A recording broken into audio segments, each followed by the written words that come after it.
All right, let's take a trip back in time. We're heading to the early 1800s, to a pretty remote farm out in Robertson County, Tennessee.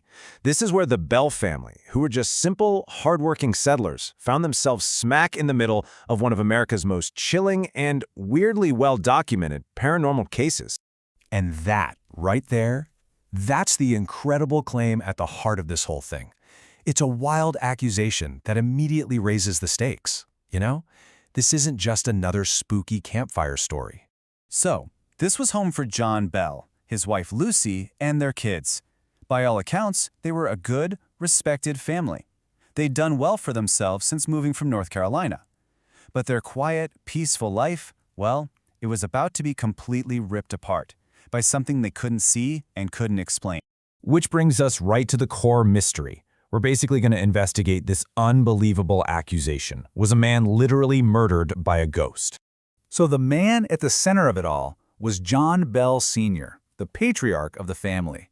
He was a successful farmer, a real pillar of his community, but for some reason, he became the absolute focus of this terrifying, years-long assault.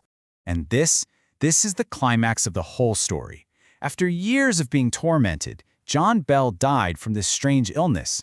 But according to the legend, the entity itself proudly confessed to murdering him, bragging that it had swapped his medicine with a vial of poison.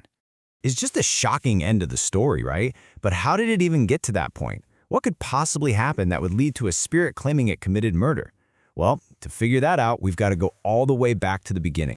So, how did things build to that point? Let's trace the timeline here, because it shows how just a few strange little incidents spiraled into years of absolute terror for this family.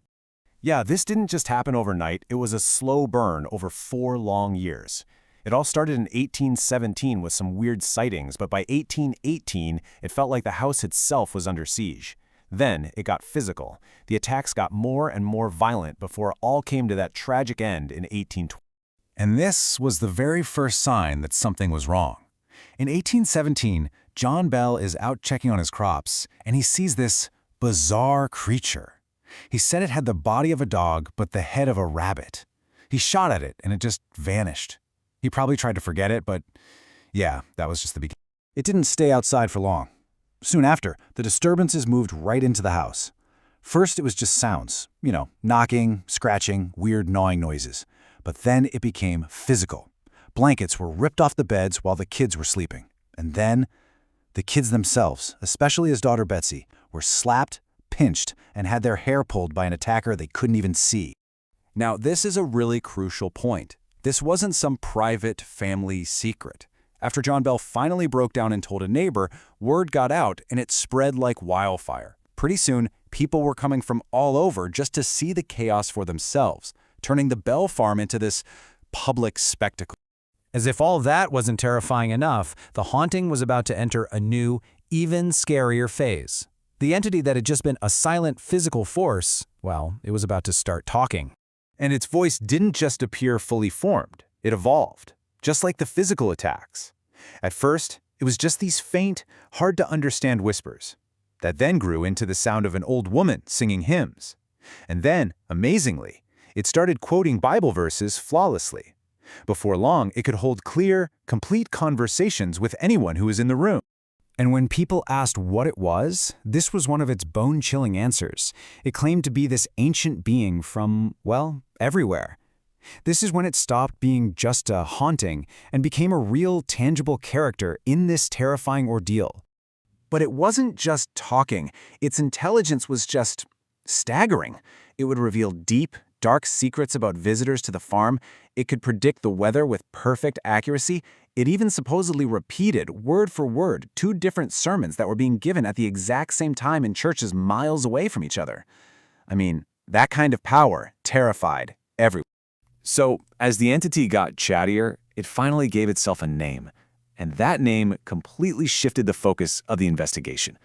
Was this supernatural nightmare actually rooted in a very human grudge? The entity started calling itself Kate, which immediately made everyone think of one person, Kate Batts. She was a neighbor who'd had a pretty public and nasty financial dispute with John Bell. She was known for being, well, a bit eccentric, and in that superstitious community, a lot of people already thought she was a witch. So, the big question, was it her? I mean, on the one hand, the spirit used her name, and she definitely had a motive. But on the other hand, Kate Batts herself always denied she had anything to do with it. And interestingly, the main victim, John Bell, never believed she was the one tormenting his family. After John Bell's death, the worst of the haunting mostly stopped. But the story was just getting started. So let's look at how this terrifying local event became the huge legend that we know today, and the questions about whether it's even true. And really, that's the ultimate question here, isn't it? After 200 years of being told and retold, how much of this terrifying story is actual documented fact, and how much of it has just become American folklore?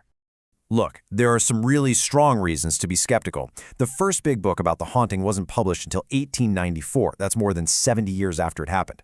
The main source for that book was supposedly a diary from one of the Bell sons, but no one else has ever seen it. And over time, the story just got bigger, you know? It absorbed new, unproven details, like a famous story about Andrew Jackson visiting the farm. And of course, many people think it could have just been a really, really clever hoax. But here's the thing.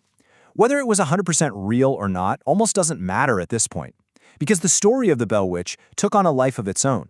It's become one of the most foundational ghost stories in American history, and it's influenced countless other paranormal tales. Today, the legend is totally cemented in Tennessee's history. The old Bell Farm and the nearby Bell Witch Cave are huge tourist attractions. They draw in people from all over, paranormal investigators, curious tourists, all wanting to connect with this mystery that just refuses to die. So in the end, we're left with the same question that has fascinated people for 2 centuries. Was the Bell family terrorized by a real, murderous spirit? Were they the target of a witch's curse? Or were they just the victims of an incredibly elaborate and tragic hoax? The truth, it seems, is still buried out there on that Tennessee farm.